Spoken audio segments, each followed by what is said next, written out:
He's up in Indianapolis.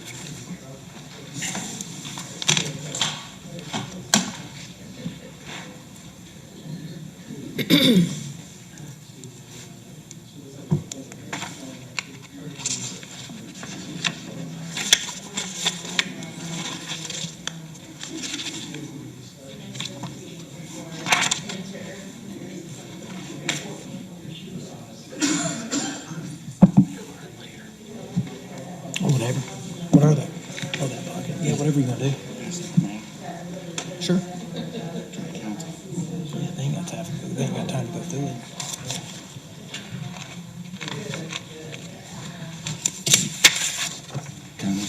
Oh, I don't know. It's just the YouTube.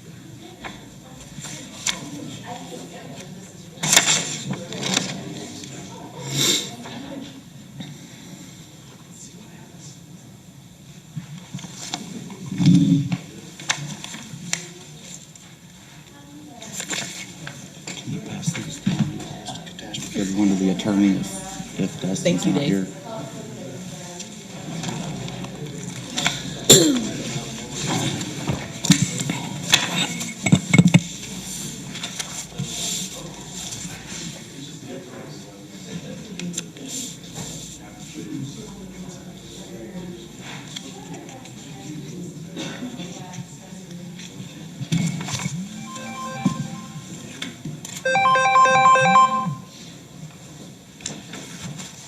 Hello, Hey Tom, can you hear me? I can. You're on a live mic now. Okay. Well, you get the pleasure of hearing a bunch of stuff, so I'll try to be quiet. Okay. Good evening. Took me 40 minutes here. 40 minutes? Did you speed? I always speed.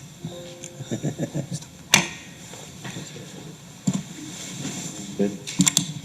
Would everyone please stand for the Pledge of Allegiance and remain standing for invocation? Pledge of Allegiance To the flag of the United States of America and to the republic for which it stands, one nation, under God, indivisible, with liberty and justice for all. Dear God, as we gather this evening, we ask you for strength, courage, and wisdom. We thank you for this wonderful town that we live in. We pray that the storms aren't as bad as what the weathermen are saying. In Jesus' name we pray. Amen.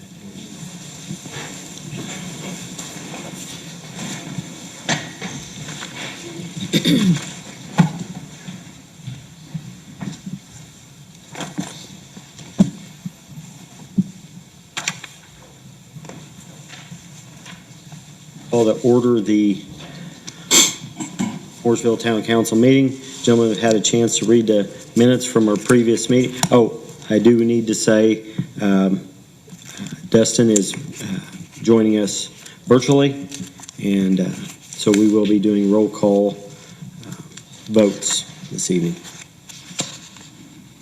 Gentlemen have had a chance to read the minutes from our previous meeting. I need a motion to either approve or deny their minutes. Move to approve the minutes as written. Motion been made. The attorney's name is misspelled again in the second paragraph. Anytime that a council member reads these, and if you can get to me before Monday, I can make a correction before I print it on the official number paper. So feel free to call me anytime. There's several grammatical mistakes, but Okay, well, I don't think any of them changed the meaning. However, when we corrected my minutes, you asked me to do it in the public meeting, so I figured that's how you wanted to I did handle it. because I already printed them because I was going to be off on Monday. So Okay. I'd already printed those documents Oh. on that Friday. Well, that's fine. I can let you know in the future then. I thought you wanted them done in the public No, meeting. no, I thought we had discussed it about why we did why I asked you. for I don't this. remember that, but maybe.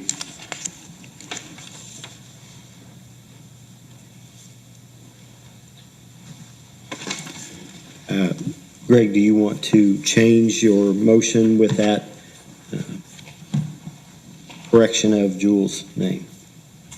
Move to accept the minutes of the last meeting with the correction of Jules' name. Motion been made. Do I have a second? Second. Motion made and seconded. Jeff? Aye.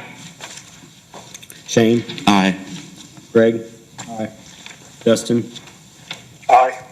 And I'm an aye. Greg, Shane, 5-0.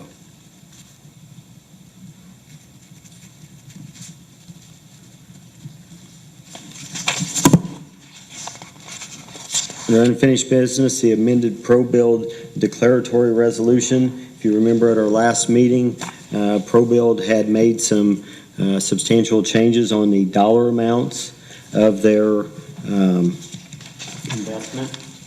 And we had tabled that, hoping that we could do a confirmatory because of timing, notifications to the newspapers. We didn't get that done. However, because of the change in the numbers, legal counsel has advised that we need to probably just start at the beginning and do a new declaratory resolution or an amended declaratory resolution. This will be resolution number 7, and it does come to us with substantial changes in the investments. Are there any comments or questions from the council?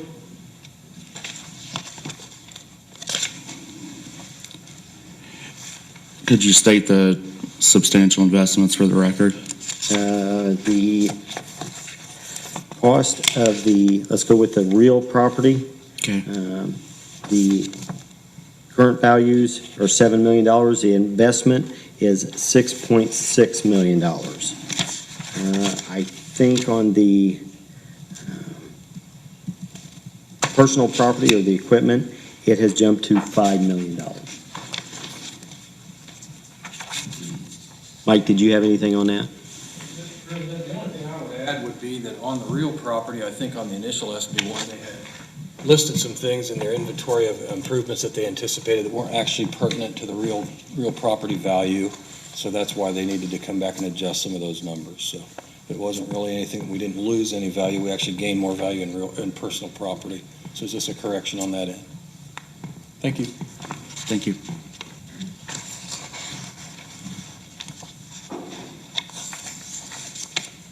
Questions or comments? Resolution 7 does declare that the area is an economic revitalization area and that the area has been used before for abated investments.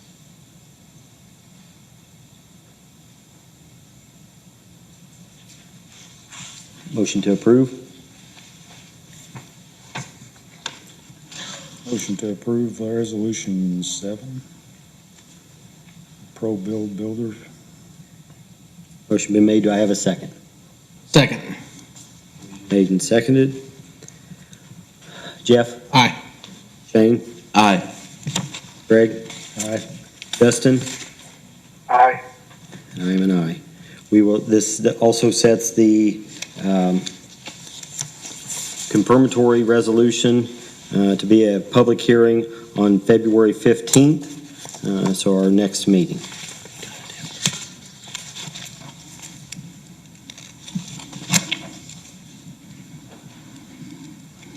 Next item on the agenda is the Mooresville Senior Citizens Donation Contract. We have done this annually for as long as I can remember.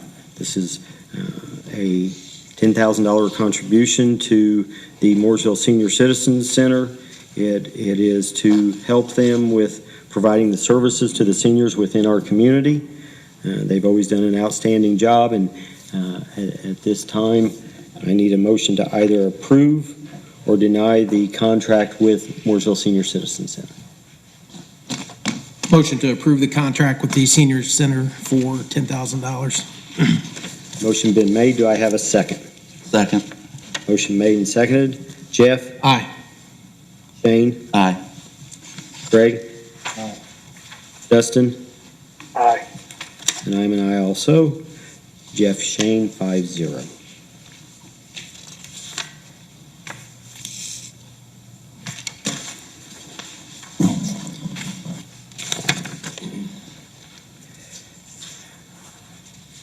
Next item is our contract with our Morgan County Economic Development Corporation. This is the partnership that we have done with Morgan County since, I want to say it was probably 2003 or 4. 3. And this is when Mooresville took their own economic development and took it countywide, partnered with both public and private partners. And it has not changed since that first year. I need a motion to either amend or approve the contract with the Morgan County Economic Development Corporation. I do have one Motion to question, approve. Okay, and this is really for the town attorney. And I could be wrong, but I read this and didn't notice anything regarding office space here at the government center, which we provide. Do we have separate leases for them as well as Chelsea Manns and Manns Consulting and the Lions Den and the Chamber? You know, I'm thinking more along the lines of a liability. I don't know if the leases exist or not. I've never been given any lease. Like who provides liability coverage if somebody gets hurt in the government center? And it's just something I thought of this year that I hadn't thought of in the past. Right. I mean, that's something I can look into. I don't know the answer to that. I think it's something we need to know and make sure we have. Plus, if we don't have anything that in a document somewhere that says we provide space, the public may not even know about it, and I think they should know that it's part of what we're doing.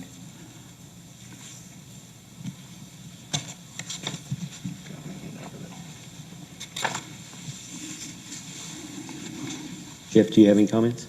No. Greg? Dustin, do you have any comments? I do not.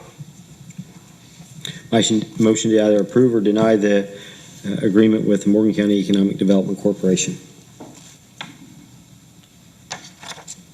Motion to approve the agreement with Economic Development Corporation. Motion been made. Do I have a second? Second. Second. So we have to be a little bit quicker there, Dustin. Motion been made and seconded. Jeff? Aye. Shane? Aye. Greg? Dustin? Aye. And I'm an aye also. Greg, Shane, 5-0.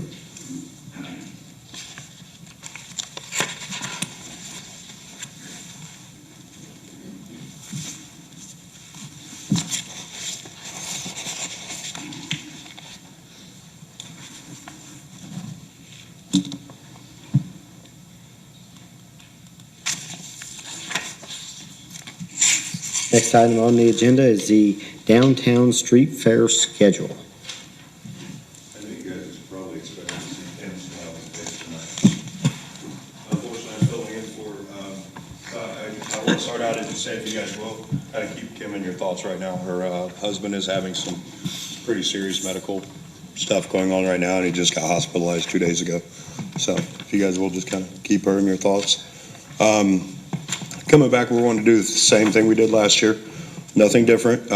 We're looking at, I believe, May 14th, July 9th, and if I'm right, September 17th.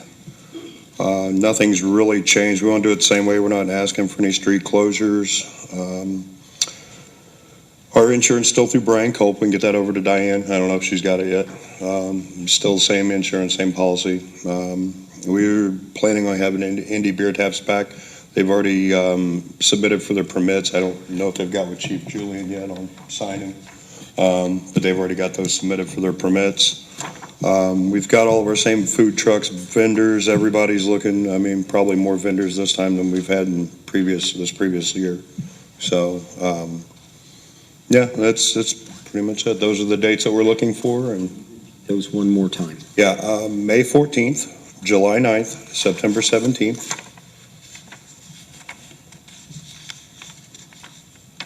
And we know we got high street projects, so we're not even remotely thinking about asking for any street closures or anything. We'll just keep everything the same way it was, parking lot use, vendor space, so nothing out of the ordinary. And we are going to get with the Parks Board too to request those dates for Bicentennial Park as well. I know that's one of the things for the agenda tonight, but we're going to get over and talk to them too, see if we can have the use of Bicentennial Park for those dates as well. Questions or comments for Lee?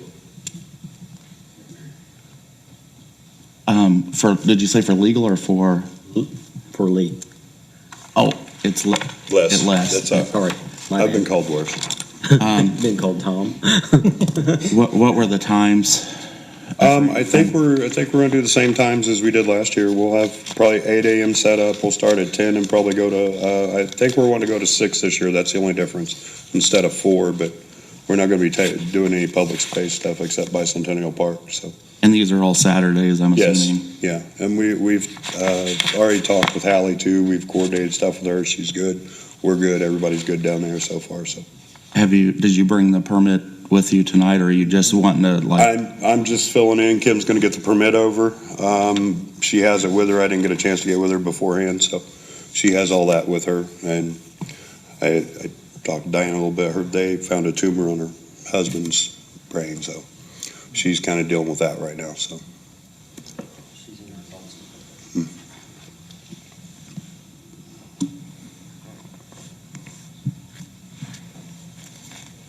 I have no problem with these dates and times. I just typically don't vote on it without the permit.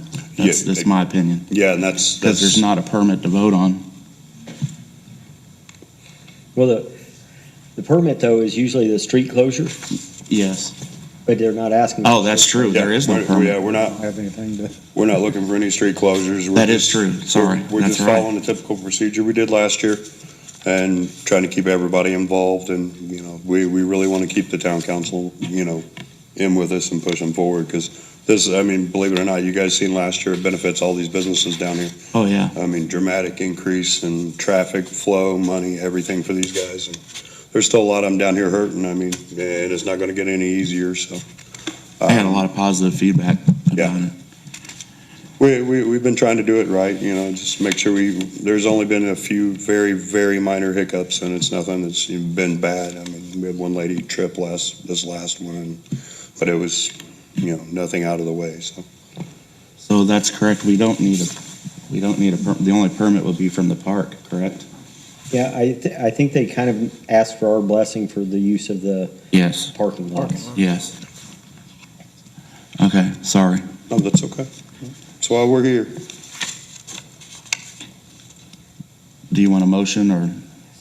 Okay, I would make a motion to allow the street fairs on May 14th, July 9th, and September 17th from 8 to 6. And Yeah. then with you getting the permit from the park if you want to use the Bicentennial Park. Yeah, I'm actually getting over to get on the park board agenda for the next meeting. And you'll coordinate with public safety just so they're aware. Sure. Most of them are here tonight, so. Oh, yeah. I love all of them. I still haven't got to publicly thank Dave. I've told him a lot of stuff too. Them guys really saved our butt during Victorian Christmas with the Santa house and everything they did this year. I really appreciate everything that they put in. It was a good success. A lot of the small businesses down here had a big part in it, but Dave and his guys really went above and beyond for us, so. Yeah. Did he get off of Santa's naughty list? Did he do enough to Yeah, get I don't off? think he got cold this year. Motion been made. Do I have a second? Second. Motion made and seconded. Jeff? Aye. Shane? Aye. Greg? Aye. Dustin? Aye. And I'm an aye. 5-0. Let's have a block party. Yes, sir. Let's have 3. We'll make it rock and roll. We'll have fun. Thank you, guys. Policy on appointments to boards. So, first let me start by just sort of making a personal apology to the public. I wasn't quite prepared like I should have been last meeting to bring these things up, but I think that we didn't follow our appointment policy in the case of Virginia Perry and Aaron Pipkin last time, and I think this council, based on my experience, both being on the council but also being where you're sitting now, I would see things, inconsistencies like this, and so I have a packet that I've passed out. I think most of you have it, the members of the council have it, and I just kind of want to walk through my, I guess, problem or consternation, I guess would be a good word for it, with the way that Virginia Perry was treated. And I think it was one of the rudest things I've ever seen in my life. And it was done in such a smooth way, without regard to the person sitting in the room. And I think it needs to be addressed, and so I'm going to address it. If you go to page 1, you'll notice here that this is the motion from January 7th of 2020, so we're not talking about very long ago. And you'll note that people on this council made the motion to approve well, first off, they made a motion to have Dustin Stanley and me help write a policy to fill town board appointments. So these folks have had ample opportunity and input into this policy that I'm getting ready to talk about that we violated. So then this policy extended across multiple meetings. So if you go to page 2, you'll see when it was actually adopted on 1/21 of 2020. Went to the legal for clarification, so the town attorneys looked at this. It was discussed in more than one public meeting. It had input from members of this council and the town attorney, like I said. You go to page 3, and you can see the actual appointment process. At the bottom, there's an error. It should say adopted 121, but instead of adapted. But anyway, this is the policy itself, and the point of the policy really is to make sure that the public is aware that there are appointments open. I think that's really a key to the policy, and it's a key to transparency and ensuring we get the most qualified applicants and the most applicants. Members of this board have for years told the public that we don't have anybody that wants to serve. That was false, because we filled the board pretty quick in 2020, and we have more applications now than we have spaces. It's just that they never advertised it. Once we started advertising positions and letting the public know, hey, they're available, people actually do want to serve. It's a good town. A lot of people here want to serve the town. So I think that's a crux of the policy, number 1. Then number 2, they're supposed to ask the current appointee whether they wanted to continue serving. So Virginia, were you approached and were you even told you were on the agenda? No. Were you asked if you wanted to continue to serve? No. So number 1, if you read number 1, the first line, council members should ask current appointees if they would like to serve. That did not happen in her case. It happened in other cases, which tells me she was discriminated against. And I don't know why, other than the fact that she dared to question some people the meeting prior. And that's on the record. I thought her questions were poignant. Then, number 2, announce and post the vacancy via the website, etc. And for new people, you ask them to submit the letters of intent, the resume, and so forth. And then those are given to the town council so that no one is surprised. However, during the meeting when I asked who are we replacing, I was told by the council president, I don't know. I think that was false. I think they knew exactly what they were doing, and I'll stand by that. Number 3, there was an application given. So there's one of them that was followed. We're supposed to be given time to research these candidates, number 4. And I received the packet on Friday night. Monday was Martin Luther King Day, and then the meeting was Tuesday. I'm not sure that that's ample, but one way around that is, like when I was president, I put the name of the appointee, what board they were going to, and how that they were appointed. So whether it's an executive appointment or a council appointment, I put that on the agenda that was released prior to the meeting. There was no surprising members on this board like they tried to surprise us. And it's wrong. And the public too. Don't forget, the public is important too in this process. So that really didn't happen. So really, I don't think this policy was followed very well at all. And I think there were people treated differently than she was. And you know, the thing was about it that really disturbed me, they didn't even have the guts to say, we're removing Virginia Perry. They didn't tell her, they didn't thank her during the meeting. It's rude for someone that served this town as long as she has, and it really bothers me tremendously. And I have talked to other members of the Redevelopment Commission who were reappointed. They were not invited to the meetings either, and they were reappointed. They weren't invited. Some of them were asked about it, some of them weren't. So the policy is designed to prevent exactly what they did, which is to shove one through. And then when I ask during the meeting, I have a right to know who we're replacing before I vote. I can't make a good decision on your behalf without that information. So I thought the motion came very quickly by Greg Swinney and then seconded by Destin, who had told the public he wouldn't vote for people on his on boards that he chairs. He brought that up in a public meeting, made that statement very forcefully and clear, and yet he voted for himself and for Aaron Pickman. And I think that should be noted too. I mean, I think we as a council should be held to a higher standard. If our town employees pulled this junk, they would be disciplined and ultimately fired if they didn't straighten it up, because we have town policies for a reason. Employees shouldn't be the only one to follow them. We should be. So that's all I'm going to say.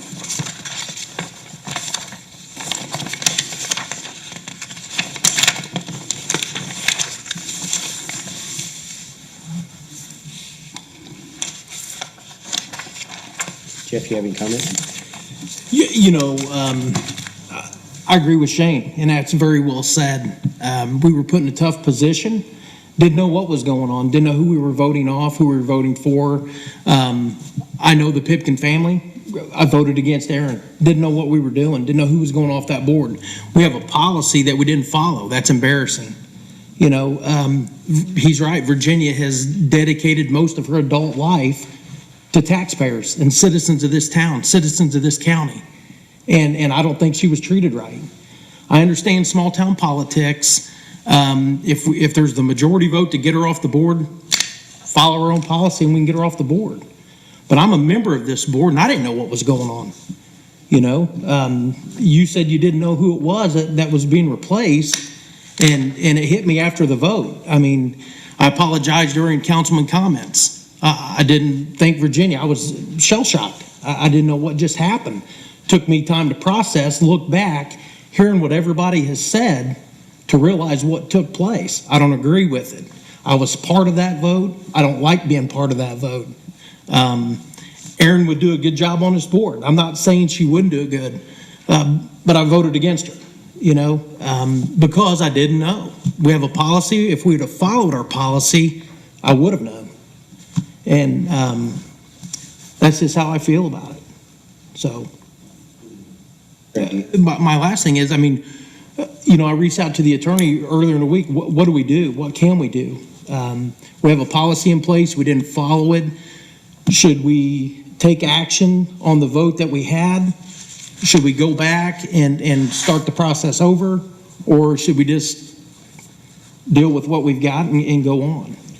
So I sent you an email today. I don't know if you got it. I checked it late and didn't see it. Okay. I did send you an email. I was out last week in Arizona. The issue that you have here is a couple different prongs. First of all, when you look at it in this policy that was created, it was we had a lot of permissive language in here. Should do this, should do that. I mean, you're an officer. You know the difference between the should, shall, must, may. And so you have that in there. The vote of the council was 3-2. There are two, when you talk about redevelopment, there are two positions that are council appointees, three positions that are executive appointees. In the redevelopment department, the appointees are to serve 1-year terms. That's by statute. And so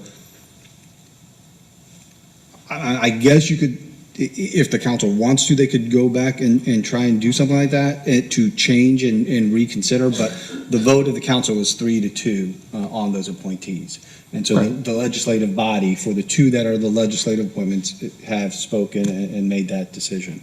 One thing I think that should be considered here is, last year during the process for redevelopment, we indicated shouldn't make any changes, just because there's a quirk in the statute, how it's written, where it says you serve for a year after January 1st of when you're done. So it kind of triggered for 2. Now, there are a lot of communities that say, oh, it's just 1 year and you're done regardless. A lot of communities do appointments in December so that you don't run into this issue in January on redevelopment.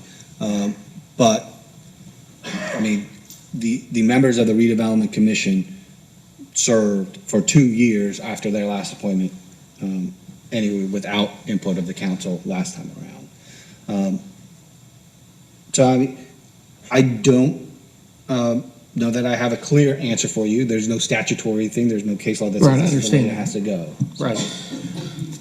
I just think it looks bad on our board, I'm not questioning whether Aaron Pipkin can do the job. I know she can do the job. I know the family, great family, family-oriented. Don't have a problem with that. I just have a problem with how it went down. If there's enough votes to vote somebody off, let's do it the right way and say it right to their face. No secrets, no surprises to the person that's the appointee or a member of this board. I mean, if we don't have to follow policy, I could start making motions now to remove people. I could just make a motion. That's all I have. Greg, do you have anything? Toilet paper.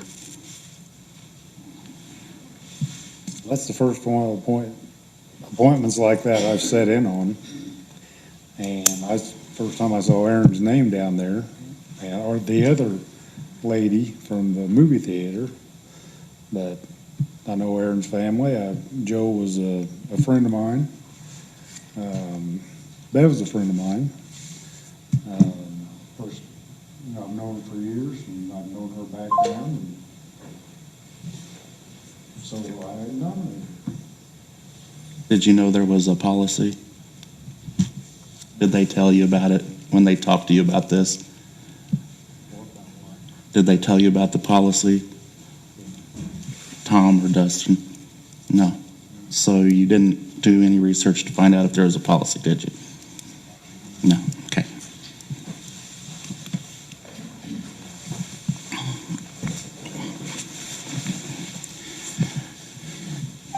A call has been forwarded to an auto. There's an application there, you would think you'd be able to. There was 2 applications. Were they just there? I don't know because it wasn't explained on the agenda that we were even going to vote on a position. Just talked about appointments. I thought it was. No, just set appointments. I thought that's what we're there for. What? We're there to follow the policy that this council passed, yes. If you had attended meetings before you were on the council, you would have seen us pass that. Dustin, are you there? My apologies, I got disconnected somehow. Yeah, that's right. Dustin, do you have any comments? I was kind of loaded for bear. But as I'm sitting here holding my 2-year-old's hand, watching her try to fall asleep, the behind the scenes stuff is always kind of interesting. And Chelsea Mans and I talked about sending Virginia a letter thanking her. However, it was supposed to go to the town council, which I was going to bring up later. That's not something that past commissioners got. And I hear being rude, and we could certainly take a full page out in the newspaper asking for people to resign. But all in all,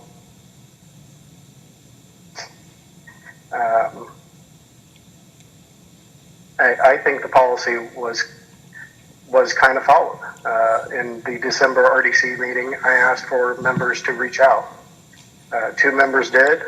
I even reached out to the executive officer, Mr. Wortham, asking for my assignments back.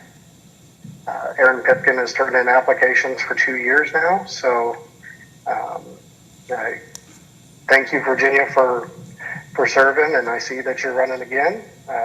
Wish you the best of luck in taking the District 5 seat. So that's pretty much all I'm going to say, especially given my current situation.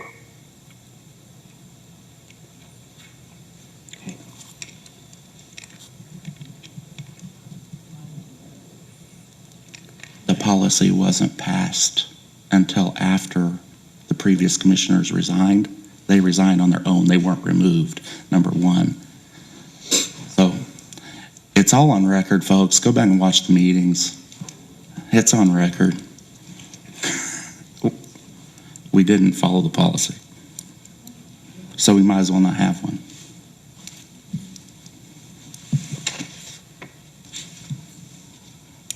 Preserving the public record and town documents.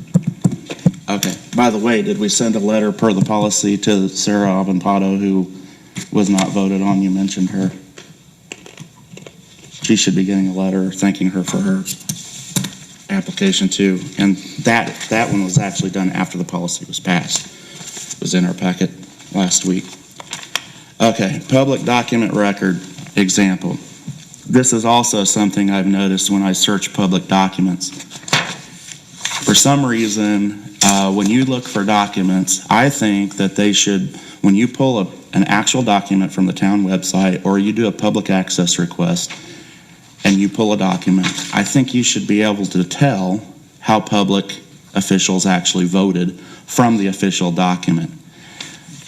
So therefore, you would have a yay or a nay column. Now, if you look at this public document from just a few months ago, 11/16 of 2021, you'll see here, I made a motion to adopt, this is page 4, I made a motion to adopt resolution. The resolution number is wrong in the minutes, but this is the, let's see, it's the budget resolution, adopting a budgetary process, which now I'm not sure if we even have to follow it because evidently all these documents don't mean much. So anyway, but the motion carried 3-2. You'll notice that Swinney and Wortham opposed the budget. So then if you go to page 5, at the top of the document there, I wrote wrong resolution number in minutes. It was really 30, not 20. But I want to show you the signature pages.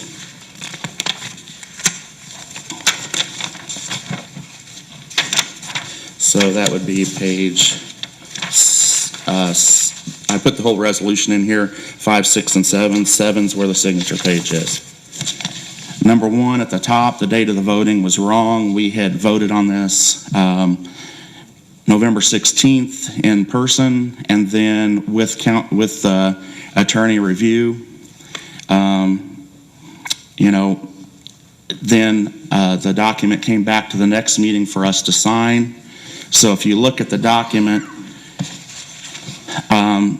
all 5 members signed this document. You can't tell how they voted. It looks like they all voted for it when I look at it. Tom Wortham voted no. He wasn't over the phone. He was in person. So then Swinney voted no, but it's signed. And some of our documents have a yay and a nay column. Some of them don't.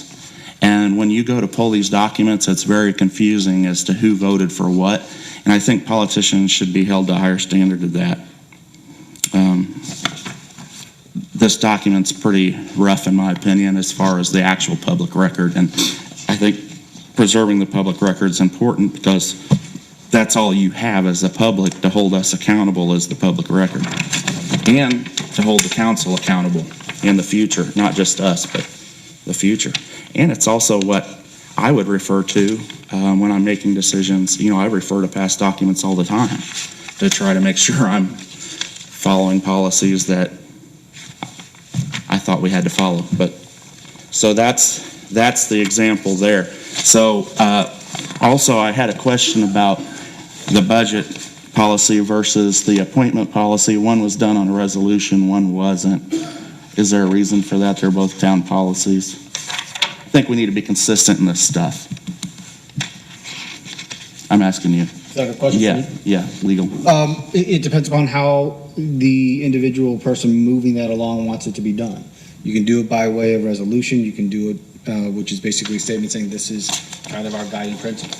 You can do it by way of ordinance, which is going to be the 2 readings and the passage, and that is a change in essentially the rules and the laws that are impacting the community. So it depends upon the body and the essentially the executive of how they want the documents created. I mean, if you want a yay and nay column on this, I can prep these things for a yay and nay, have a signature line on each side and put the signatures in the middle.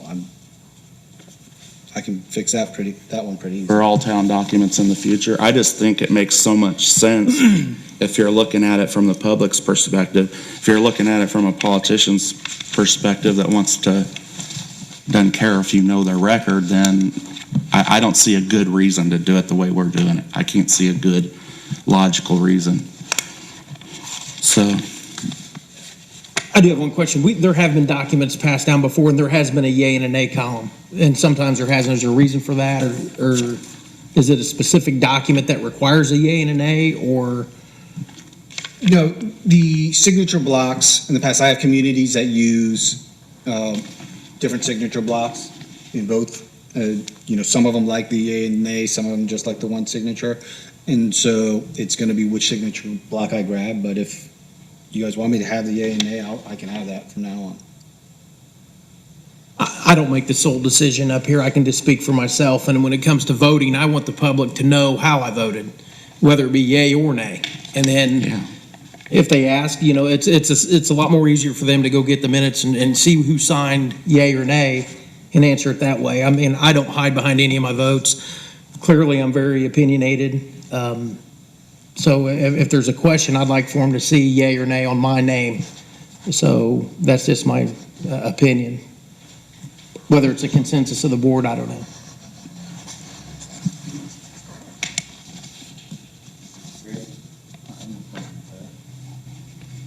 Justin?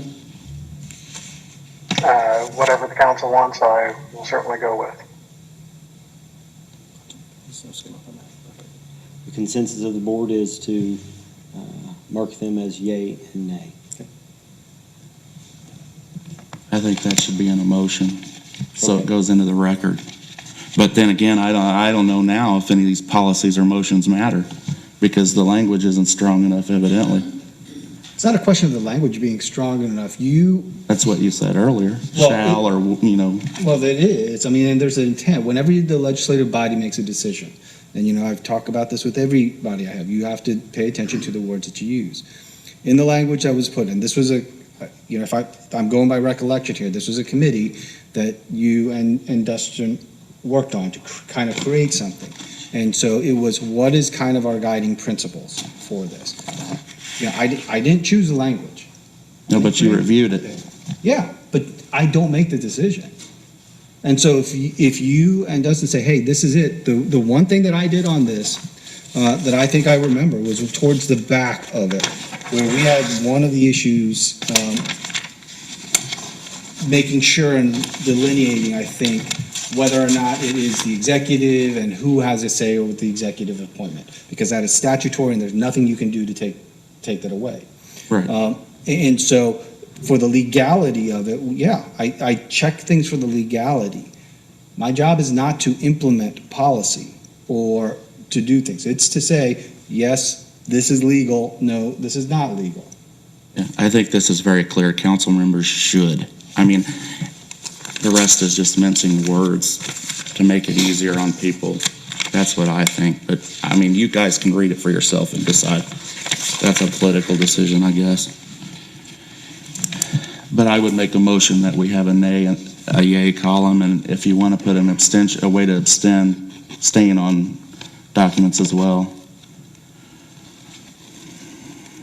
However you think it should look to mirror the actual vote. So that's an emotion. And that's on all town documents. Motion been made. Do I have a second? Motion made and seconded. All in favor? Aye. Stop. Sorry. Yeah. Jeff? Aye. Shane? Aye. Greg? Dustin? Aye. And I'm an aye.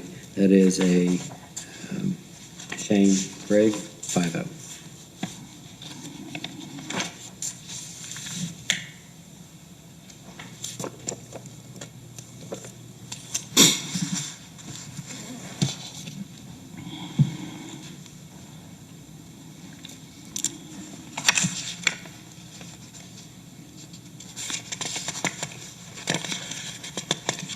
Motion on public comments during public meetings. Okay, so this is an example of sort of what we just did, but that we're not following. I've got two examples where I've caught the council, this is just two of some that I've caught, have made motions in the past, and some of these affect the public agenda, some of them affect your public input. It's amazing to me how so much of these things that are sort of wishy-washy and forgotten involve public access and your input. You know, it's kind of ironic, but if you look at page 8, this motion was made on 1/21/20, and it has to do with the agenda format and deadlines. Councilman Williams would like to offer the public time to comment on each item on the agenda. It was agreed on that after the motion and the second, there would be an opportunity given for members of the public to speak about the issue at hand. Well, we've had several seconds tonight, and none of you have gotten a chance to speak. Right? I just demonstrated it. Councilman Moreland motioned to approve the changes to the agenda format. Councilwoman Hester is no longer here, seconded. The motion carried 5-0. So it was the will of this council, shall, whatever, will, must, doesn't matter. It's the will of the council that you would get more opportunity to speak, and you're not getting it. There's one example. And this has been going on with the new president. If you go to the last page, page 9, this affected the agenda back then. This was from 5/15/2018. I put this in there because I think this is a historical problem with this body, this particular body. And this happens to be what I call the Jack Perry example, another Perry. That's kind of ironic, but at the time, this was a big deal to me when I was sitting in your seats. If you look at your agendas, you'll see something on here called Department Head Reports. It's number 5. Well, Jack Perry, when he was on the council for a short time before he passed, he made a motion that the department heads would speak once a month into that microphone so you all could hear what the town was doing, what the department heads thought we needed, what they had accomplished, that sort of thing. It's a very transparent move. As soon as he passed away, that item fell off the agenda. And I noticed it as a member of the public. So I came back on May 15/2018, and you'll see in the minutes here, letter Shane Williams sent to the council. The council will still have the department heads attend a council meeting and report one time each month. Look in the back, I see 4 department heads in a row back there.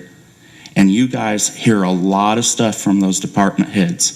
It's important if you want to know what's going on with your town. So the same thing that's happened to the motion on page 8 happened to the motion on page 9. And I don't know what else to do. It's frustrating for me because I sit up here with several people who, there's no one watching this stuff with me up here. I mean, there's nobody. And then they act like I'm a bad guy for wanting to keep what we say we'll do, legal or not. I mean, legalese or not, we said we would contact the appointees and ask them if they want to serve. It's not any more complex than that. And we didn't do it. Right, Virginia? We didn't do it. So this is another example. I get tired of it. I get tired of being the only one up here that fights for this stuff. It's not right. We should have all 5 members fighting for your right to know this is public business done in public.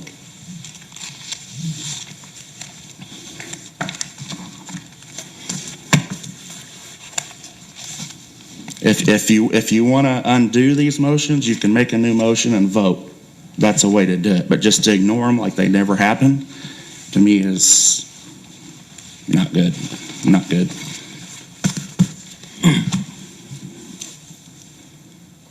Jeff, do you have anything? Again, I'm not against public comments and welcome them. I mean, we set our agenda out, and clearly our contact information is on our website, our phone numbers, our emails, readily available. When it comes to the public meeting, I'm for public comments, but some of these meetings could be going for hours and need intermissions. I mean, do you put a time limit on it?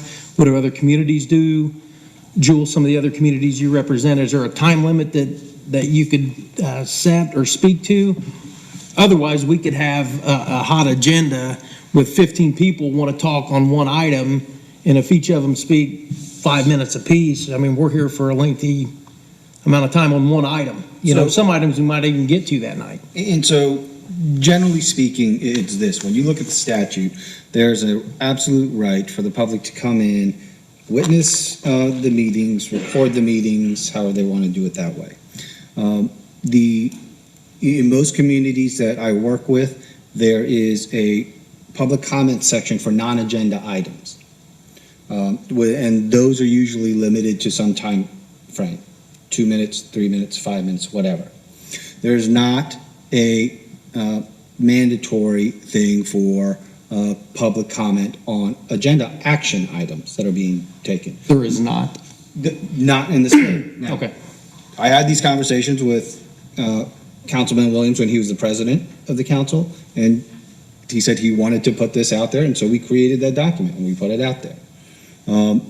And so that's what's been adopted, and there is no time limit on that. So I know on your agendas you have a public comment section, but so to answer your question, every community does it a little bit differently. But our public comment section is mainly for non-agenda items. Is that what that's designed for? That's what my guess is, because it's at the bottom. So if it was on an agenda item, and I think that's what Councilwoman Williams wanted in there when he said there would be discussion on the issues at that time. Our meetings have been longer without the public comments, to be honest with you. They have been this year and last year for sure. But the issue isn't your opinion on what you prefer. The issue is we made a motion and we're not following it. If you can amend the motion, yes, but the motion didn't give it a time limit. Right. Otherwise, I'm not opposed for someone's opinion, but what I'm saying is if everybody in this room wants 5 minutes to talk, I mean, we're going till tomorrow. That's never happened. I know it's never happened, but it could. Not since I've been here. I understand that. That's just, again, I'm not opposed to it. I'm just, what should we do? I mean, I don't have that answer. Well, I think in 2011, you guys had a policy that we didn't allow anyone to talk. You had to sign up, and if you didn't sign up, you didn't get to talk, and you were limited to 2 minutes. Who's you guys? I was here in 2020, not 2011. Well, that's what I'm saying. There was a policy on the meetings. So, I mean, you know, and we have brought the public back in. We did put public comments back on the agenda. You're not following the motion that was passed. That was passed after 2011. It's the most recent motion on the meeting, correct? Is there a newer one that I don't know about? Not that I'm aware of. Okay, then that's the rule. If you want to change it, go ahead. I dare you. Shut them out more. I dare you.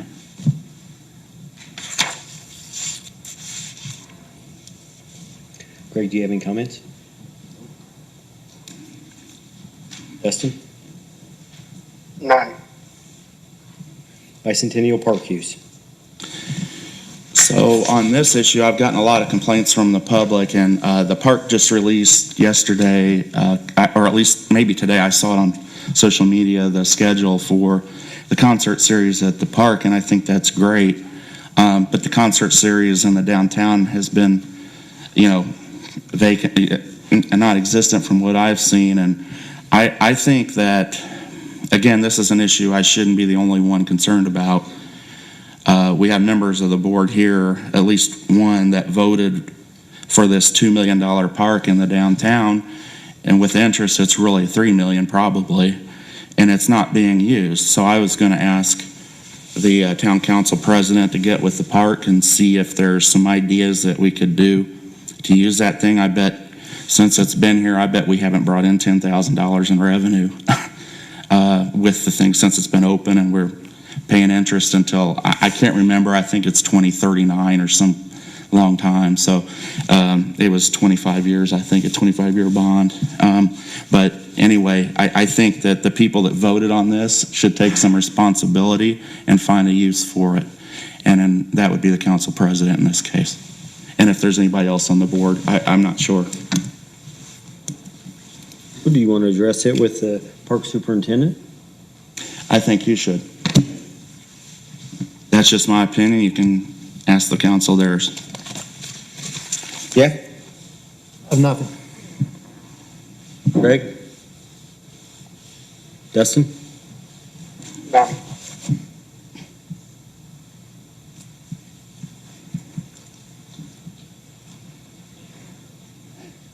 We'll reach out to our new superintendent, and I'm sure she may have some even more interesting ideas. Police car discussion.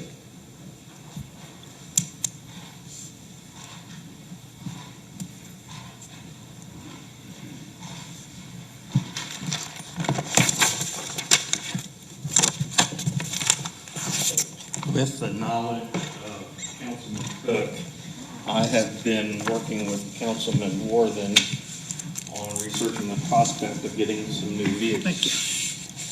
Would you like to show? Yes. There's a couple things we do want one down here. I'll go run through this here real quick with you. The top thing is just, it gives you the overall price, $39,171.25. And then if you go to page 2, that's a breakdown. When I first gave information to Councilman Worthen, the siren package had not been put in the quote. And so I had researched with both Ford and with Enterprise Leasing, so it would still be apples to apples on what that cost would be with the build-out. It increased it, I think, by about $300. I can't remember the exact price, but there was basically a $70 difference between Enterprise and Andy Moore Ford. This quote right here would be the price of $39,171.25 per unit. The only thing you really need to worry about on the financing page is you got the 6.5% for 3 years and the 6.2% for 4 years.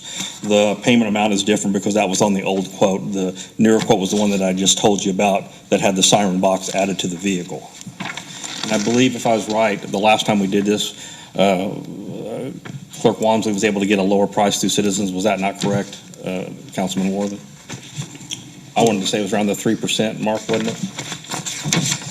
The next is from Waymire. That's where we get a lot of our equipment. This is the build out for the vehicle minus a radar and camera. And as you've noticed, I PO'd the cameras from last year, so we already have the cameras for the vehicles, at least 5 vehicles.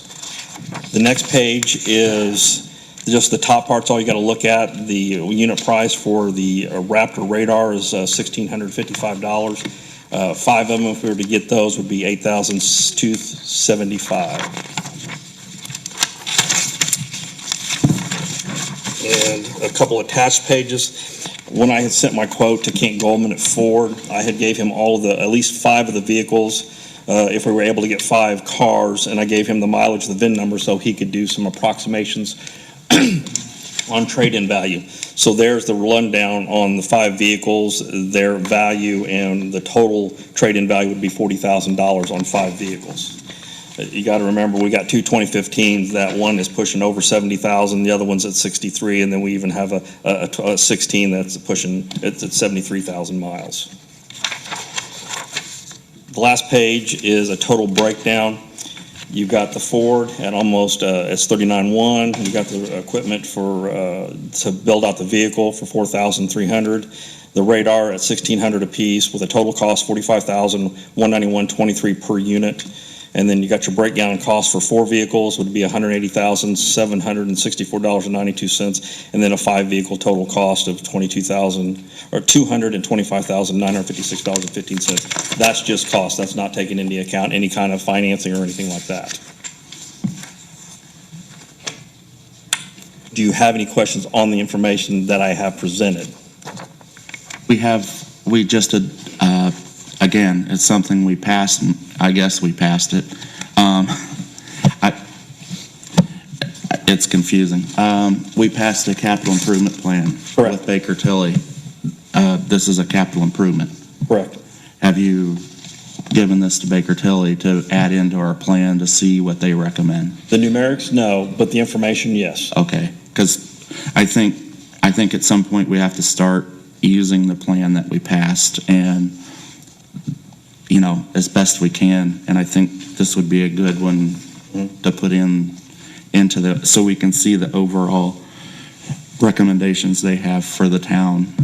I guess the way I understood the capital improvement, I thought that would be for, we would start preparing for, like, we're going to have to start back, get into that rotation of 4 or 5 vehicles per year to get back on a good rotation. So I would say we'd be working on that capital improvement for next year. I'm assuming this is kind of like, I don't want to call it an emergency, but it's something we kind of need to do if we can. Does that make sense? That's my interpretation of capital improvement, and it could be totally wrong. I disagree. I think the plan is passed and we should start using it now. That's I'm speaking for myself. I'm not against getting new cars necessarily, but I want to see it in the context of the town's total debt picture, whether they recommend leasing them, whether they recommend cash payments, whatever they recommend. Understood. In context with the rest of the bonds we have and all of that kind of thing. That's the reason I wanted a capital improvement plan. I understand. They may say, and I don't think that should have to take 6 months or a year to figure out. I think we'll have this pretty quickly, and this can still be something that we look at in the near future, not forever from now. You know what I'm saying? Yes. That's just my opinion. Jeffrey? Nothing. Greg? Dustin? I did not receive those paperwork, so I'm going to stay out of this one. I apologize. I did not have I was still waiting on some of that information, so I wasn't able to get it to Diane for that packet. I appreciate it, Chief. I will email that to you tomorrow, though. Thank you, sir. Did you have anything else that I have not researched that you asked? I think I got everything that you wanted. Got everything. Other than the availability, which is hit and miss. It just depends. When you ask, then he can give you the availability. Is this state bid? Yes. With the government concessions. Chief, one more thing I'll say. I know it may look inconsistent on my part because the last meeting I approved a capital improvement for the park, which was the heater pump. New department head, I think a real definable emergency as far as the timing, where we've got pool season coming, you know, that. So in the future, even with that one, I would have liked to have seen it in the capital improvement plan if we can. You know, there might be a case where we can't, but I think cars we probably could. Any other questions or? For the information. What are they saying on cars? Are they starting to get with the chip problem and all that? Are they starting getting more inventory or He no? just says it's hit and miss. He gets rid of his cars as soon as he gets them. And that's how it is. I mean, he orders 4 or 5 at a time, and when he gets them in, they're gone pretty quick. And I think he said 2022s, they're probably going to stop taking orders, I want to say April or May. And then they'll start on the 23s. Thank you.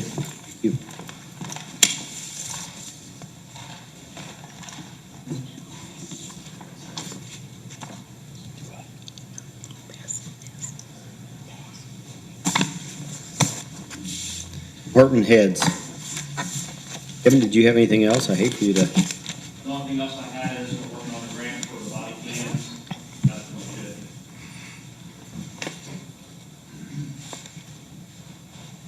good. While Dave's coming up here, I'm going to throw in cemetery with his department head report. The gravedigger had sent in one of his last bills at the end of the year a comment that he was going to have to raise his prices. Legal counsel sent us a template in talking to the gravedigger. We explained that there's not really a way for us to, the money is in and out. It is passed on to whoever the grave is dug for, but we had not had an opportunity to talk to the local mortuaries and give them a heads up. He just said in December, January 1st, we're going to raise that. He was willing to enter into a contract that runs until December 23rd or December 31st of 2023, and also continue the price of $700 per occurrence until March 31st of this year, giving us a 3-month window basically to get the word out. I was given a task to work with him on that, and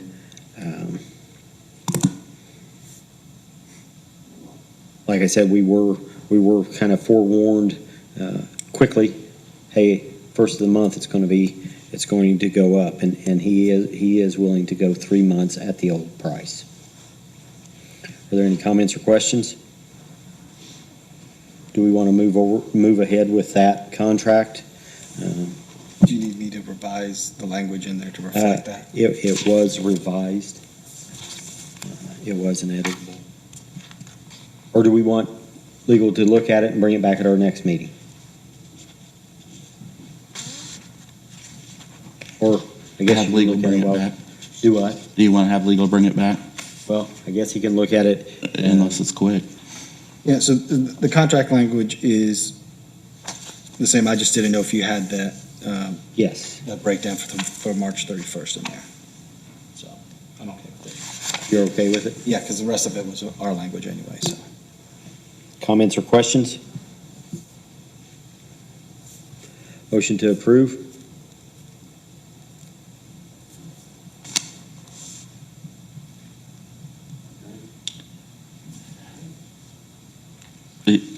I may have misunderstood you. I thought you said he's going to continue at the old rate for 3 months. He is. And this contract then takes us from March or To the end April of the year. 1st until the end of 2023. Okay. So my understanding is it's $700 per occurrence until the end of March. And then after March is the increase to the $750 per occurrence. So that timing could be given to the funeral homes and mortuaries to take care of that. So this contract will be approving $750 between now and end of March, or $700 right. between now and the end of March. Then after March, $750 per occurrence through the end of 2023. I don't have a copy of the contract in front of me and in my packet, so I'd like to have a copy of the contract before I vote on it. Okay. That's just my, That to you. Sorry, Dave, go ahead. Okay, so I try to muddle through this. It's a little confusing. With the new High Street project, NDOT determined that we need a traffic signal at Monroe and High Street. The Redevelopment Commission agreed to pay for more upscale signal pole. NDOT cannot, they cannot get the signal pole unless the town wants to go ahead and pay for that upcharge. If we choose not to do that, they won't install that until 2023. If we want to go ahead and buy the pole, RDC go ahead and pay for the pole, we can store it and they will install it in 2022, at the end of this construction season. So I was asked to bring that to your attention for a decision on that matter. It was a little confusing the way So you're saying they'll pay for and install the pole in 2023, but they won't this year? Is that what you're Pay for saying? the upgrade. Right. If we decide not to pay for the pole, it will not be installed until 2023. If we want to go ahead and buy the pole, they can install it this year. How much is the pole?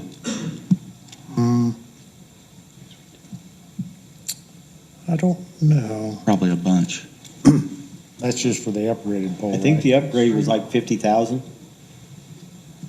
Dustin, is that correct? Yeah, 50,000. Yeah, and so NDOT will only install basically the cheapy string poles. We wanted a upgraded version, and we can get it here faster than their construction schedule. So basically, we're asking for the town to store it because the RDC does not have any storage facilities.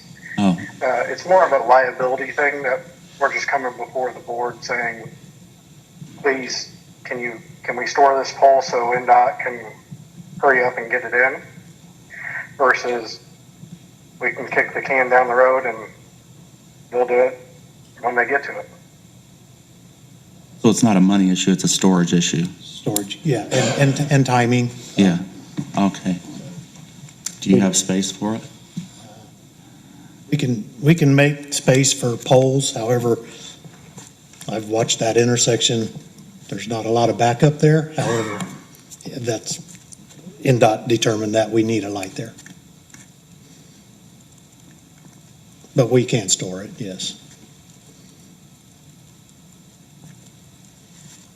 Safely stored? Safely stored, you kind of. Yeah, we'll have to keep it close. Will it match the other poles for Indiana Street? Is that what the goal is? Yes, it'll match the poles we have here, High Street, South Street, and Moore Street. We're going to have Dave store those poles. If it gets the light up quicker. Yeah, do you want a motion? It's not we're not spending more money, we're just storing it. That's, I just want to be clear. The redevelopment board has committed to the upgrade. Right. Yeah, thank you. Do you want a motion for that or Yes. just? I'll make a motion to allow Dave Moore to store the light pole for High Street and Monroe in a safe location of his choosing.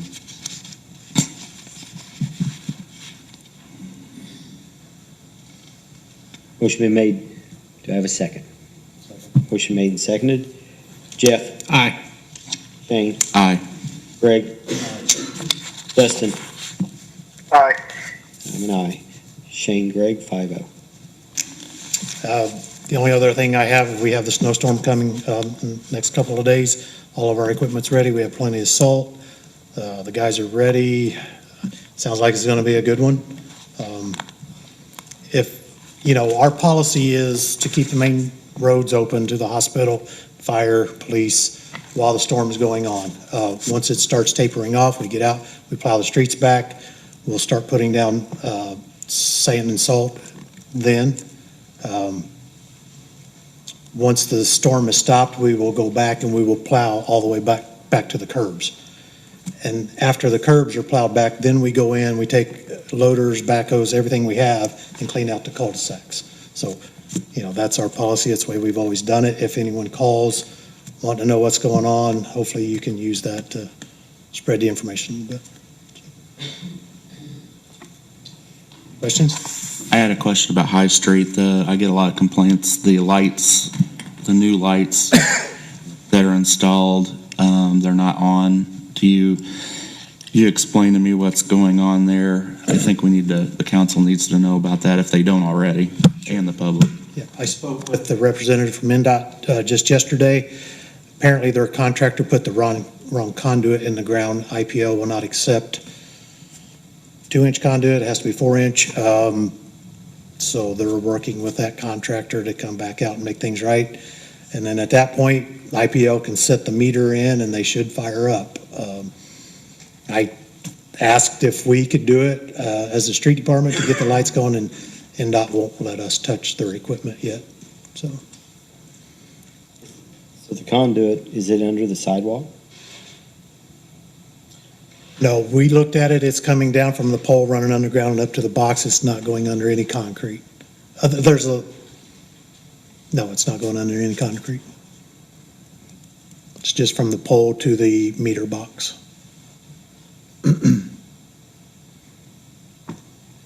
Was there any time frame? No, couldn't provide me a time frame. Stuck in the supply chain. Just kidding. Is there any update on 1 East Main? Nothing since the last meeting. I think we're going to have Chief Julian or Chief Dalton call the contractor this week to see if he can give us a firm date. But we haven't heard anything since. Yeah, I think we need to be able to provide business owners a firm date. I know that with 5 East, they schedule events so far out. I think we need to defer to our taxpayers rather than the contractor. You know what I'm saying? They deserve to know when and be able to. We need to impact them as little as we can financially. Yeah, and I think with having Chief Dalton or Chief Julian call, they have a little more bite than I do, I think. So maybe he'll be able to give us a firm date. And I'll pass that on to all of you once we have that. Thank you. Thank you.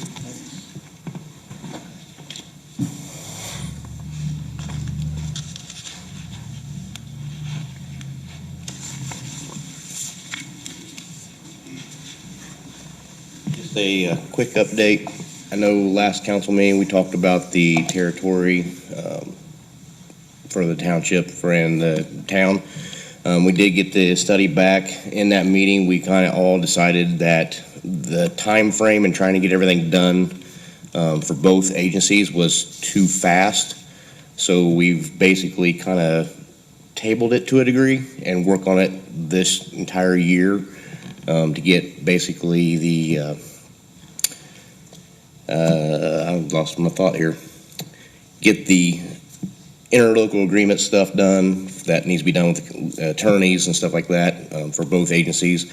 And then also to kind of let the public talk back to us as the council and for the board to see if this is something that wants to be done. I know we've also been talked with Chief Morley and myself to go back to the table and basically look at the budget, since that first budget was a proposal, and see if we can tweak a little bit and shave some numbers and get that tax number a little bit down more for the public. So that's what we are going to be working on here in the next month or so. Other than that, I have nothing further. Any questions? Thank you.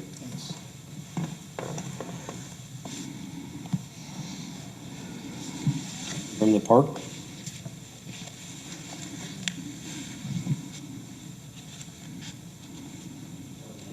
Legal counsel? Nothing. Public comments?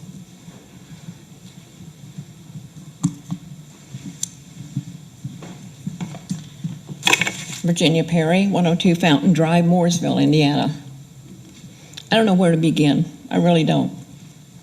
What an adventure this has been in the last 2 weeks. And Tom Worthern, we go back a long way. And Greg Sweeney, I knew your parents. I can't believe what you just did up here. Not the fact that you replaced me, but the manner in which you did it. Really? You didn't call me, no email. You didn't say I'm dissatisfied with your performance. But what you did tell me was, don't speak out, don't make waves. How do you think you're going to keep people on these boards and commissions? You might as well get cutouts and set up there. So what you forced me to do is to file to run for a council seat. I did that yesterday. You all know I was on here 4 years ago, so this is not strange to me. I just am so disappointed in people that I thought were reputable and had a character. I really am. And you can look at me like that all day long, Tom. I won't move. I will not move. If I see something going wrong, you better bet I'm going to say something. We're here to serve the taxpayers. I worked almost 40 years for the federal government. I know what public service is. And I'm not making a campaign speech, but I'm telling you, if I win, I'll speak out on this council the way I always have. Expect nothing less. That's all I've got to say.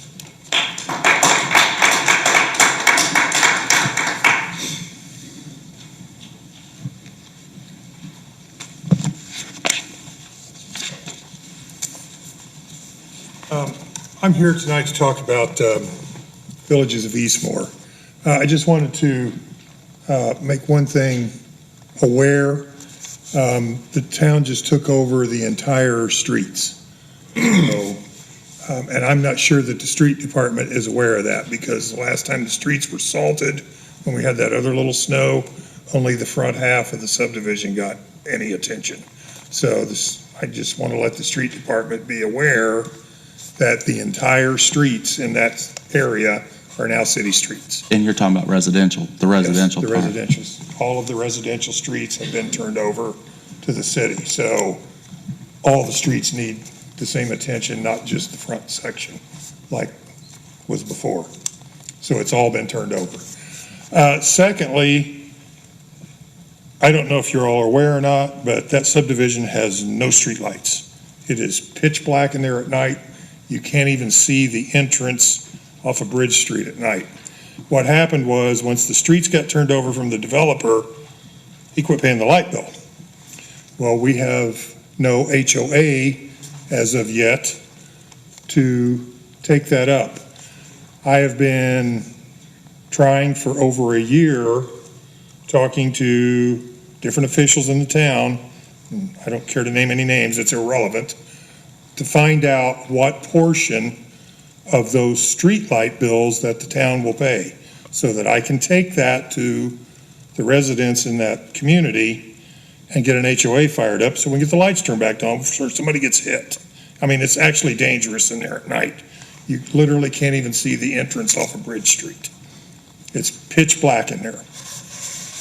So I don't know who needs to get me that information, but I need to know what the town will pay for streetlights. We've got upgraded streetlights in there.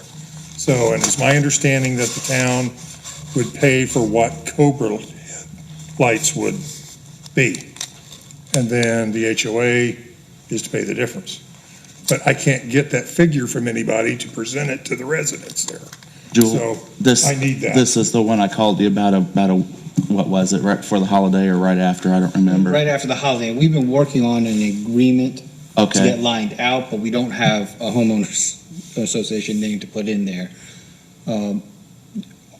Are you going to organize? I have no choice. It just got dumped on me. Do I think I should be doing it as the builder? No, but the only way it's gonna get done is for somebody to take the bull by the horns and get it. You live in there too, don't you? Yes, I actually live in there also. And then I could, who does It electric will, here? I mean, according to the covenants, it's the Villages of Eastmore Homeowners Association, Who is the electric provider in there? REMC. Yeah. And soon as the bills stopped getting paid, they come out and turned all the streetlights off. So we're sitting over there in the dark, which, Jewel, can you just get his information or do you already have it? I have the information that you gave me. I don't know that I have all of your contact information. So. Yeah, maybe you could just give him your phone number and so forth. yeah, I don't care, it's public knowledge, it's 765-720-2049. I wrote that down so I can call and prank you. Well. As soon as I find out that information. Yeah, just let me know, Okay. because I'm collecting all the information, what it's gonna cost to keep the place mowed, blah, blah, blah, blah. And I gotta get all these people together and get this initiated and get it done, so. What are you gonna name the HOA? It's in the covenants, I believe, it's just Villages of Eastmore Homeowners Association, so. You're not gonna name it Steve's Place or? I don't even want on the board, I just want it to get done.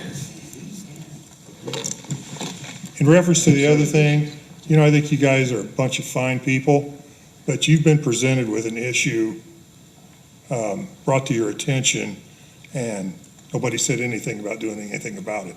I think you guys ought to step up and address that issue and make a decision so that the public knows where you stand on it. Thanks.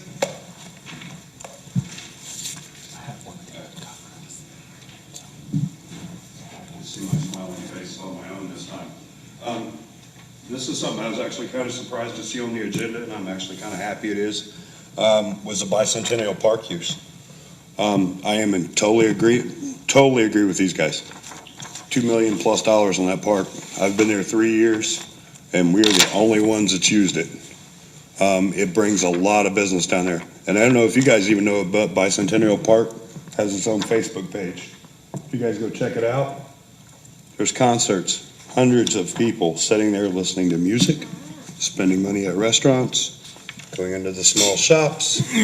And it really upset me because one of the key things for me bringing my businesses to Main Street was that park, because there's a lot of activity there, a lot. And I was like, okay, cool. You know, this is something we're going to work with. And it's been me and Kim using it and not starting anything with a park by no means. I haven't got to meet the new director yet. But the park board's been very gracious with us, allowing us to use it for the street fairs. And that's been wonderful. And I actually kicked in the money for it last time. And it's like, here, you know, just help out, you know, thank you. But I would even volunteer myself to help coordinate stuff there at Bicentennial Park. I have the tattoo studio and the hair salon here on Main Street, and I have Rowdy's Pizza over there behind the high school. If you need it, I would love to coordinate events there and work with you guys any way I can, because that helps my shops. That helps some of these other small shops that aren't getting business. Some of these variety shops are really struggling, and the more people that we can get down there to get into them, it's going to help them out. And I think Bicentennial Park would be a good tool to do that. That's one of my big pushes. Most of you guys know that I'm very boisterous when it comes to my small business and my neighbors down here on Main Street. I love them to death. I've helped out a lot of them. Most of them like me, some of them don't, but I'm going to say what I feel. So that's kind of where I'm at. I would like to see more use with that park, whether it's us working with the park board and parks department, or hey, I'll volunteer. I'm not hard to find. Let me know. I'll gladly coordinate stuff at no expense to the parks department, as long as I have use to the park. So just putting that out there. I know you guys got loans and money to pay on it. I mean, if we got to do something, we'll figure it out. But I would really like to see more events done down there. So. Yes, please. My name is Dawn Horrock, and I have a couple questions and comments. I wasn't present when you guys did what you did to Virginia Perry, but I did sit there and watch it live. I felt that was absolutely horrendous for you to do that. You guys supposedly had a policy that you didn't follow, and you and Stanley sit there and act like, well, you know, and you guys just voted it on through. You didn't follow asking publicly if you wanted other people to apply. I think you should do it over. And I mean, no apology is going to make her feel better. When he brought it up, you didn't even go, do we want to vote on this again? Do we want to make it a formal policy? So you're just blowing it off. And I think that's awful. You guys are supposed to be representing the people, and it doesn't seem like you do that. I take offense to that, and I'm just one person. The other thing I have to say is, and this is regard to Bicentennial Park, I've been around Mooresville a long time. I remember going to the park on Indianapolis Road and them having the concerts out there when I was young. You don't have parking down here to accommodate very many people. To put 2 to 3 million in that little park versus putting something in the big park where you do have adequate parking that people could walk over to from the additions, and people could drive in and, actually pay money or donate money, whatever. I'm sorry, it makes more sense to me. I get that you're trying to draw interest to businesses downtown, but if you're going to spend $3 million, you might as well just go and hand it to everybody at the doors at all these businesses. Because I was sitting there looking at the calendar, there's nothing even on the calendar for that park. So for you to sit there and spend $3 million or $2 million with interest, why? How do you justify that? How are you going to get that money back, or is that not even the object? Is my question. Well, I think if you look at that, that was part of the entire, and I don't know the exact time frame. I want to say 12, 13. Jeff, help me out here. You were on the council then. A long time ago. When the redevelopment board and the town council at that time said, we're going to do gateways, we're going to do, they had a whole list of things that they were going to do, and that was part of it. I did vote on this park because that was, once I was on the council, that was the next phase of that whole plan. The idea was that's going to get people back downtown, that's going to help the small businesses, and build it up. They did have their park concert series down there prior to shutting the park down completely. It has been shut down for 2 years.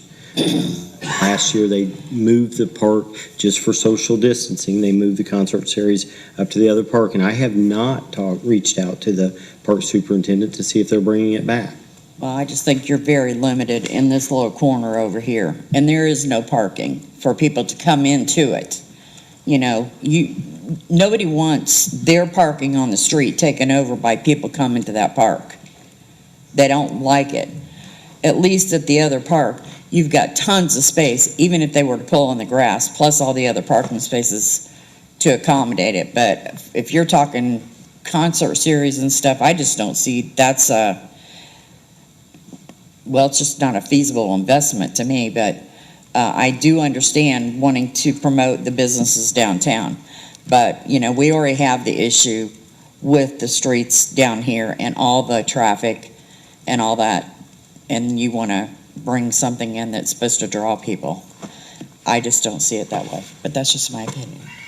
Anyway, thank you. Anyone else?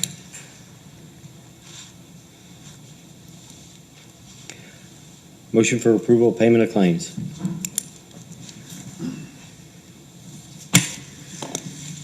Motion to approve claims in the amount of $664,575.68. Been made. Do I have a second? Second. Motion made and seconded. All in favor? Aye. Oh, sorry. Roll call. Jeff? Aye. Shane? Aye. Greg? Aye. Dustin? Aye. And I'm an aye also. 5-0. Greg, Shane, 5-0. Town council comments. Jeff? Not to beat a dead horse, but I should have said it last meeting. I've already said it tonight. I'm embarrassed. I'm embarrassed how that last meeting went. I'm embarrassed how you were treated. And Jeff, I'm embarrassed by how your wife was treated.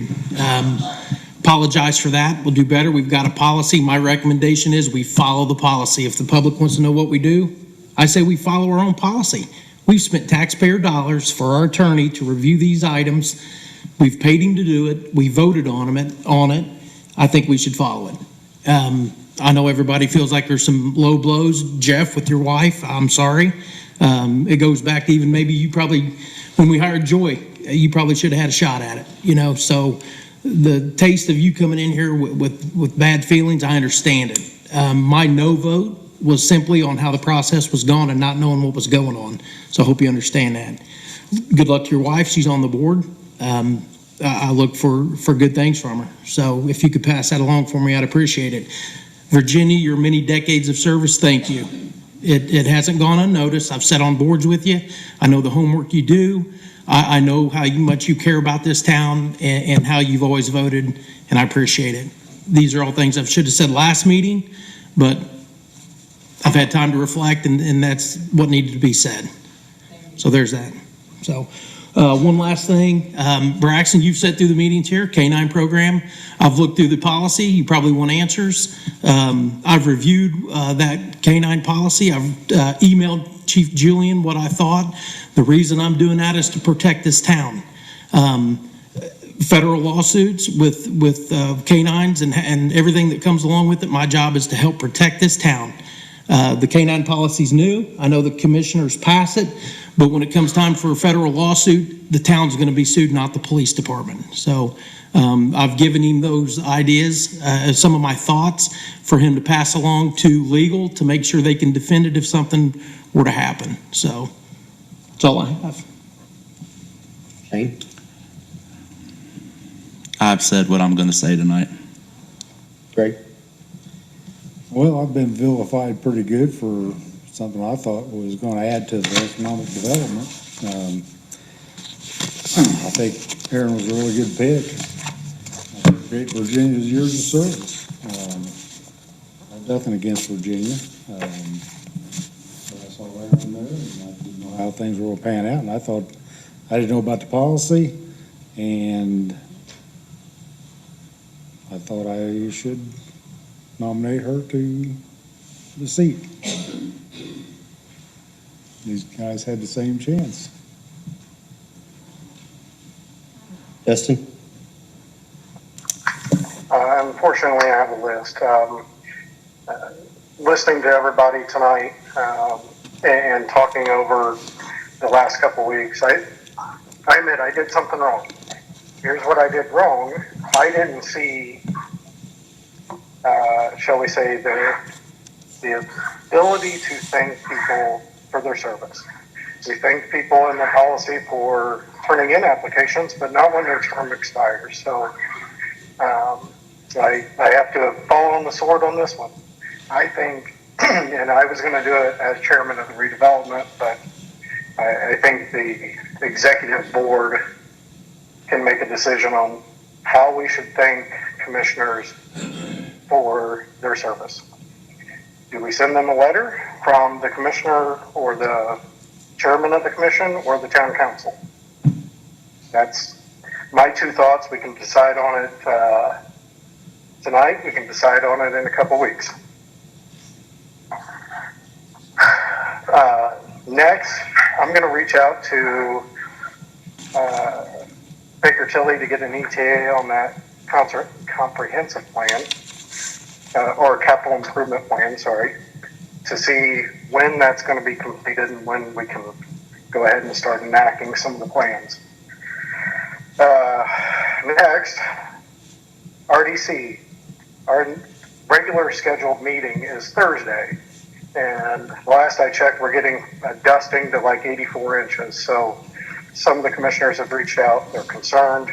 So we canceled that meeting today. We do have a couple bills that we're going to push off till March, so we can ensure those get paid on time. And speaking of K-9, coincidentally, I was contacted by one of the vendors.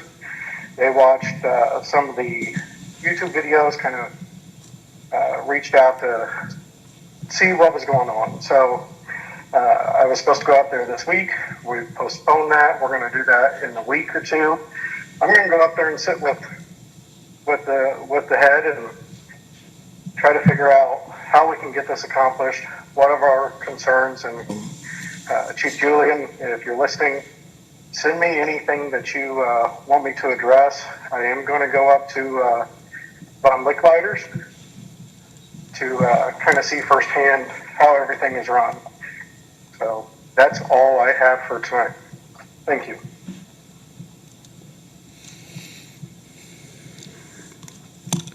Virginia, we have served on boards together. We have served on boards together. We've known each other for a long time. We've not always agreed, but I think both of us have always had the taxpayers' money at heart. You're probably one of the few people that is as tight-fisted with the dollar as I am.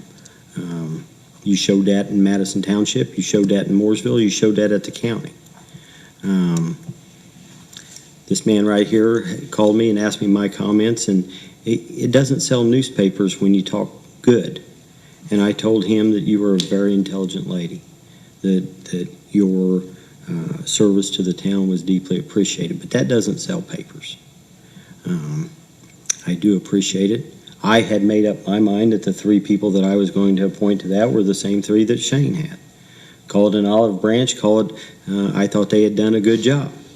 That was my goal, and that was my only goal. When I was looking at you, I was looking at someone that I felt like had served this community with my heart, the same as what I tried to. When you said, don't stare me down, I wasn't staring you down. I was looking at you like I would expect you to look at me. I think we both have done the best that we could do for this community. So, thank you. He didn't say it, I will. Motion to adjourn? Motion to adjourn. Second. Motion made. Jeff? Aye. Shane? Aye. Greg? Aye. Dustin? Aye. I'm an aye. Our next meeting date will be Tuesday, February 15th. Thank you all for attending.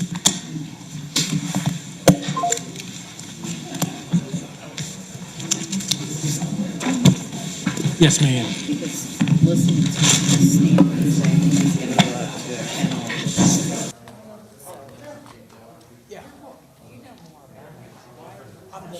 I've never been a canine officer. I've been a police officer almost 25 years.